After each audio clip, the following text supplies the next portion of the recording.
Developing tonight, an explosion in Southern California claims the life of a firefighter. Plus, I don't want to be here. I want to get out of this house. I want to fix it and sell it. I'm terrified. Someone sets off an explosion outside a social media influencer's home in the West. The victim says he can't wait to leave the place he calls home. Hi, everyone. Good evening. Welcome to West Coast Wrap. I'm Frank Malicote on this Friday night, and we are following a developing story out of LA tonight. A firefighter has been killed in an explosion at a quarry. Firefighters were at the quarry in Palmdale because construction equipment in that area caught fire. It appears an explosion happened during the response. Another firefighter was injured at the scene. The extent of that person's injuries has not been disclosed, but the victim is expected to be released from the hospital tonight. An investigation of the incident is ongoing. That probe does include homicide and arson investigators. The Scottsdale, Arizona community is mourning the loss of an officer killed while on the job. A procession honored the life of Detective Ryan So as his body was transported from a hospital to the Maricopa County Medical Examiner's office. Investigators have not said what happened in the moments before his death. Around 6:30 last night, a call went out asking for emergency assistance to help an officer. As you can imagine, this is an incredibly difficult time.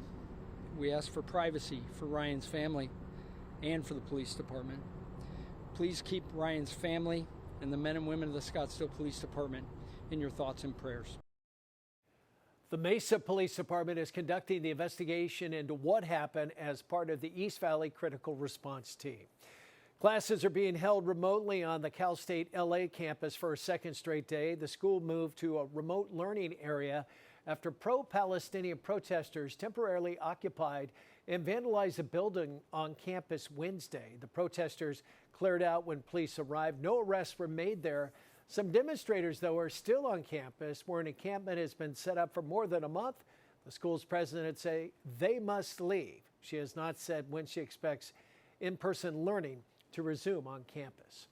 Graduation ceremonies, meanwhile, are taking place at UCLA today amidst tension over recent protests on campus there as well. Fox 11's Matthew Seedorf spoke with grads about school's atmosphere on their big day. Commencement day excitement at UCLA.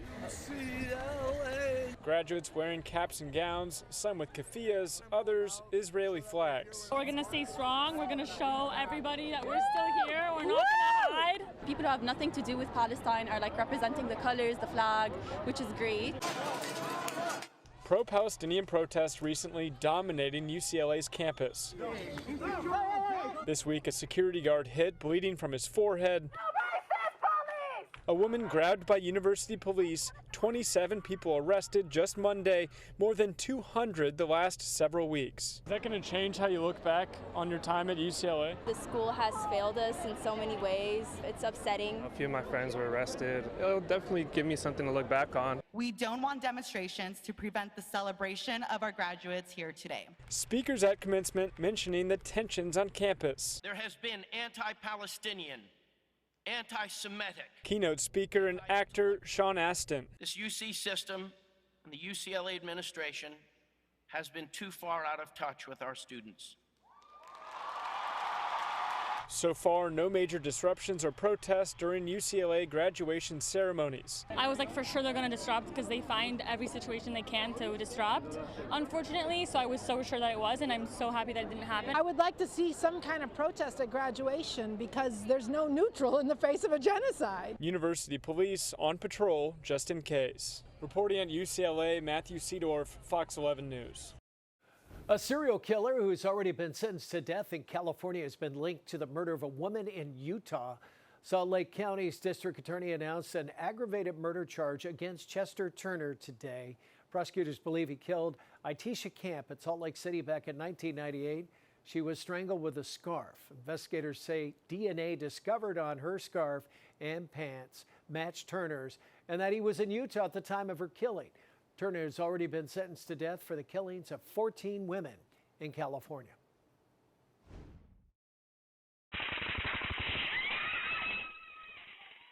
Hard to believe, but nearly 8 years after a mass shooting now that claimed 60 lives in Las Vegas, the U.S. Supreme Court has struck down a Trump-era ban on a gun accessory that was used in that massacre.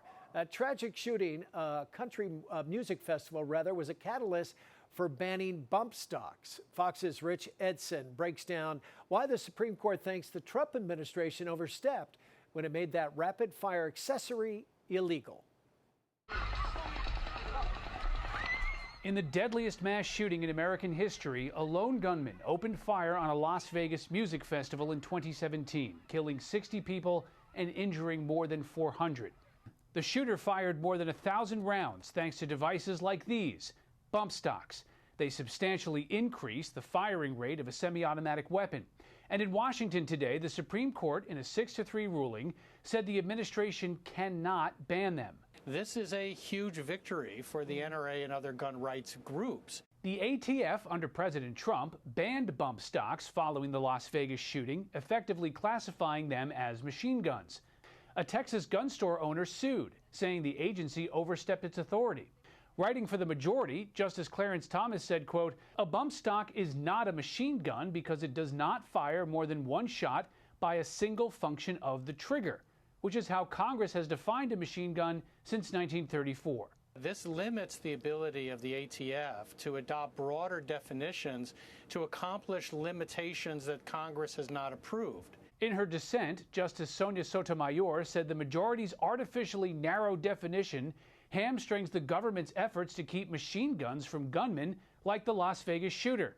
The decision leaves any potential ban on bump stocks up to Congress. And on Capitol Hill, there's mixed opinions on how to proceed. It's a strong statement and still continue to protect sports Second Amendment rights, so I'm glad the court did it. So the Supreme Court is crippling our ability to combat the epidemic of gun violence. In a statement, President Biden criticized the Supreme Court for striking down what he called an important gun safety regulation and called on Congress to pass a bump stock ban. In Washington, Rich Edson, KTVU, Fox 2 News. A wildfire burning near Wickenburg, Arizona is now 70% contained. The Rose Fire sparked Wednesday night, fueled by hot and very windy and dry conditions there. 900 people were forced to evacuate and a shutdown US 60 in both directions. 15 structures were burned, including 7 homes. Those evacuation orders have been lifted and power has been restored to people living north of the fire, which burned 166 acres.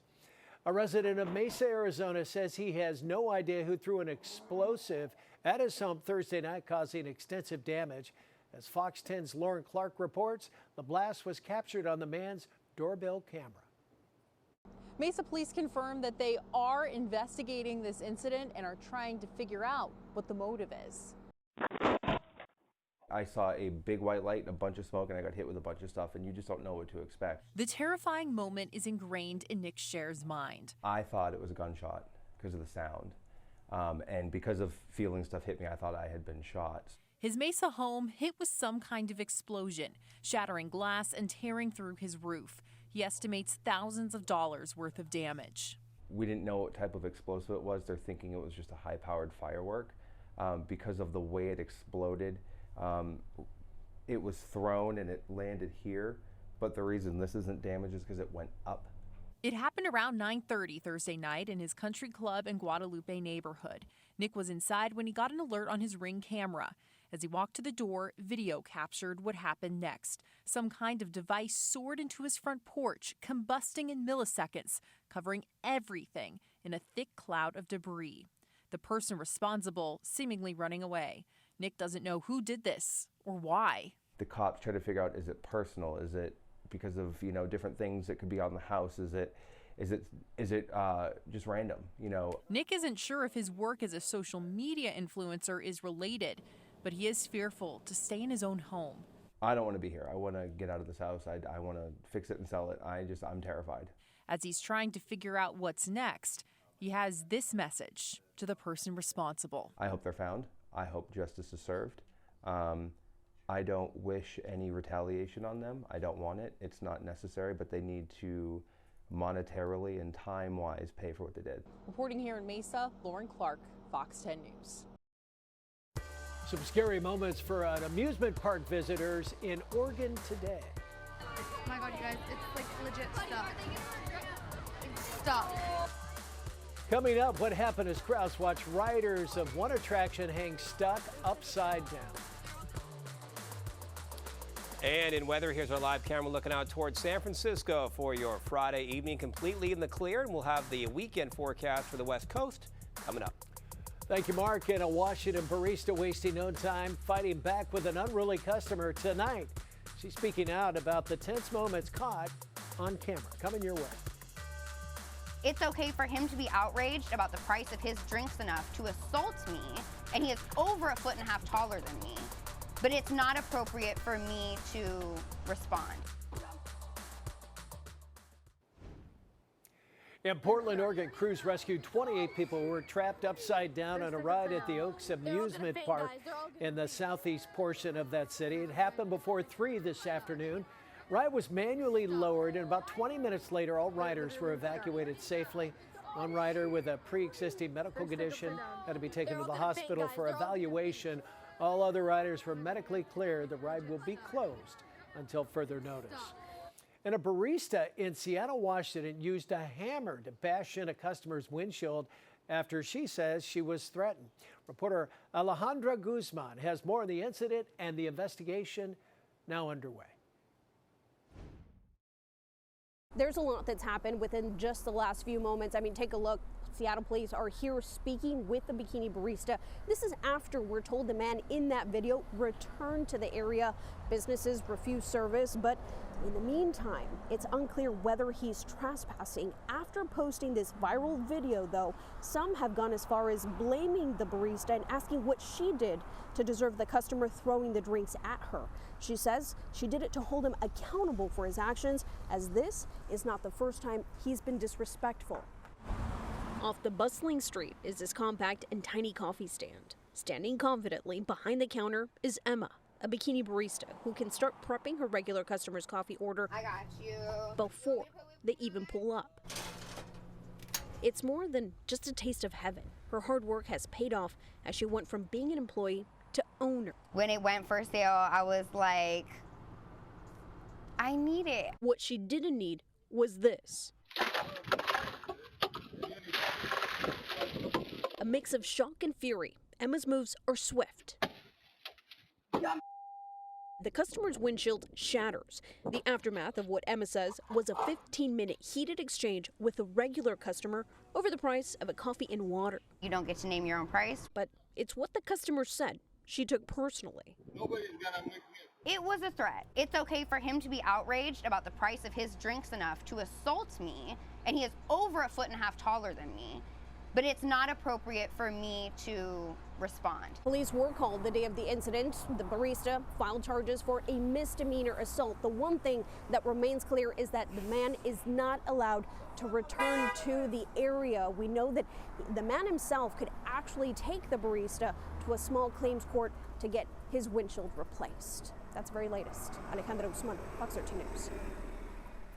We're beginning to see the impact of President Biden's new executive orders on asylum. Some shelter operators in Mexico say they're seeing an increase in the number of migrants seeking help. Just south of Arizona in Mexico's Sonora state, shelter operators say the influx is putting a big strain on resources there. President Biden's executive orders on asylum allow officials to swiftly deport anyone who enters the country illegally after 2,500 migrants have already entered the country that day. Roughly 500 deportations from the Arizona area are happening every day. FAA and the NTSB are investigating the latest in a string of safety incidents. NTSB says this incident happened back on May the 25th on Southwest Flight 746, but it was only notified by the airline last week. The plane banked side to side while at the same time moving left to right in what's called a Dutch roll at 34,000 feet. NTSB says none of the 175 passengers or 6 crew members on board were injured. Pilots were able to regain control and landed safely at the Oakland airport. I think the press and aviation safety experts should be really on top of the manufacturers and the operators and the NTSB and the regulator, the FAA, to make sure that they follow through and find out what the cause of this incident was and do something about it to make sure it does not reoccur. A safety inspection later uncovered substantial damage to a unit that controls backup power to the rudder, which may have caused that swaying of that Southwest jet.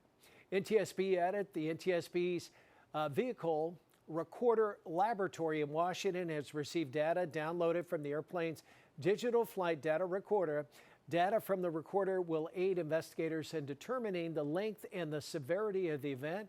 The cockpit voice recorder, which is currently limited to just 2 hours of audio, was overwritten and unavailable to those investigators. Well, a lot of people in Colorado look forward to seeing storms calm through the evening. Live look at conditions in Denver, where a combination of rain, very gusty winds has been a threat all afternoon. Let's bring in KTVU meteorologist Mark Tamayo for a look at whether any more storms are expected to hit the West Coast over this big Father's Day weekend. Mark, good evening. Hi there, Frank. Good to see you. And yeah, we are talking about some shower chances for portions of the West. In fact, you mentioned Denver. You can see the action from earlier today. The main shower and the thunderstorm bands moving out to the south and to the east of Denver. So still some lingering clouds and still about a 20% chance of a shower in the Saturday forecast. In Seattle, the shower chances will be going up for tonight and into your Saturday. Lots of clouds moving in and still some scattered showers on the radar. And then as you can see here, not too much happening in Southern California. You actually have clearing skies, and also out toward Phoenix, the heat continues. So it has been a real hot stretch, as you can see here. Temperatures, as you would expect, above 100 degrees, but getting really hot a few days so far this month. And as you can see here today, 107 degrees, the excessive heat warning that will continue this weekend for both Saturday and into Sunday. So take a look at some of the highs across the West for today. Las Vegas, 108 degrees, and not as hot in Sacramento and California. Temperatures in the lower 90s. This was the scene today in Southern California, Santa Monica Beach. Temperatures in nearby Los Angeles in the upper 70s. In San Francisco, lots of sunshine throughout the day. Temperatures not incredibly hot in the lower 60s. And then up in Seattle, showing you some clouds and some raindrops on the camera lens. I did see a 0.01 in terms of rainfall in the Seattle area over the past 24 hours. Seattle today in the 60s. We have cooled off to 55 degrees. Reno right now is checking in 81 and still tracking some triple digits out toward Las Vegas and in the Phoenix area. Here's the plan for your Saturday. We bump up those shower chances, maybe some thunderstorms in Seattle for tomorrow. Gusty winds for the San Francisco Bay Area. You can see Los Angeles approaching the 80s and still some more extreme heat for portions of Arizona. In terms of fire danger, we actually have a red flag fire warning posted for portions of Northern California this weekend, especially 11 p.m. Saturday through Sunday and to Monday morning. So it's a wind increasing out of the north that will lead to an increase in the fire danger. In terms of the shower potential, you can see what happens up in the Pacific Northwest for your Saturday. Elsewhere, it is fairly quiet with just a chance of a few lingering showers out toward the Denver area. So here is the breakdown over the next several days. The bulk of the shower activity, maybe some thunderstorms up in the Pacific Northwest for your Saturday. San Francisco, some sunshine, some gusty winds. Los Angeles approaching lower 80s for tomorrow, and still the hot forecast once again. It's been kind of the stretch out toward the Phoenix area for tomorrow. So Frank, we have a bit of everything, extreme heat, high fire danger, and some shower chances. It's all in the West Coast forecast this weekend. Thank you, Mark. Police pursuit went beyond roadways in Washington. Coming up, how law enforcement tracked down a suspect trying to get away in a kayak. And a hiring frenzy in parts of the West. We're going to show you what's being done to keep up with a construction boom as West Coast Wrap continues. Stay right there. Welcome back. Washington State Patrol sharing this video on social media yesterday of a stolen car suspect in Centralia trying to evade authorities Wednesday on allegedly stolen kayak. State Patrol says the man headed downstream for about an hour, and at one point the suspect used just his hands to navigate that river. Eventually he ran aground, tried to escape again on foot, but was apprehended nearby in Washington State.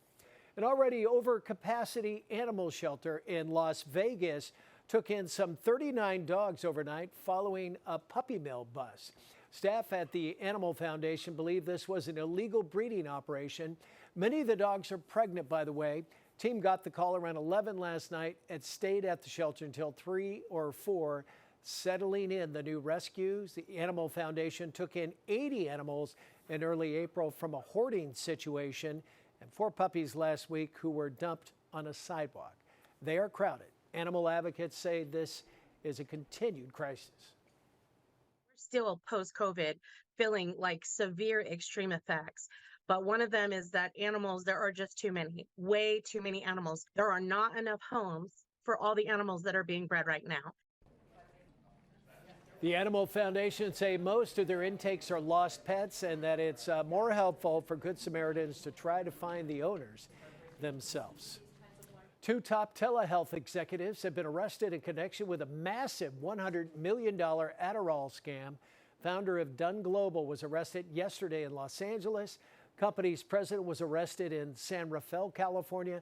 They're accused of running a scheme to provide easy access to Adderall over the internet, submitting false claims for reimbursements and obstructing an investigation. If convicted, both could face up to 20 years in jail. And a construction boom in Arizona has developers scrambling to find builders. Fox's Sunny Sai shows us one way people are getting fast-tracked into this kind of work. I'm in Maricopa County, Arizona, where a lot of people have been moving to recently, including construction companies and projects. In fact, the Arizona Office of Economic Opportunity says there will be almost 40,000 new jobs in construction by 2031. One company in town is making sure there will be enough workers to fill those positions. Austin McCabe needed a high school diploma and a driver's license. This led him to his current job in construction. I used to be an electrician for about a year. I ended up really enjoying the work. So, hey, I want to learn to work with my hands. I still needed my high school diploma at the time. And I found out about Job Corps, which offers both. They give you training, it gets you finish your high school diploma, and they get you your driver's license, but I still needed it at the time. McCabe completed a new partnership program between Job Corps and DPR Construction that gives people hands-on experience in the industry. I was still part of Job Corps while I first joined DPR. A 6-week onboarding.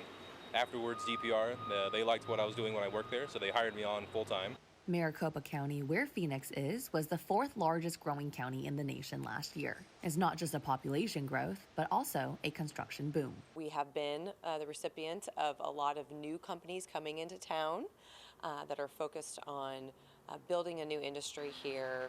We've been called the Electric Valley, all of the chip manufacturing that's come into town and the supply chain that comes with it. In 2023, the Phoenix metro area had one of the highest employment rates in the construction industry. Since the program launched late last year, DPR Construction and Job Corps are launching their 3rd cohort of the next class of construction workers. In Maricopa County, Arizona, Sunny Sai, Fox News.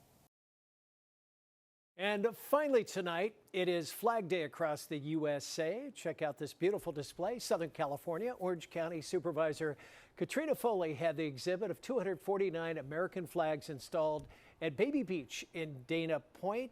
249 flags honor the Army's 249th birthday. Flag Day started back in 1777. It does commemorate the adoption of the American flag by Congress. That's a wrap. Have a great weekend, everybody. Good night.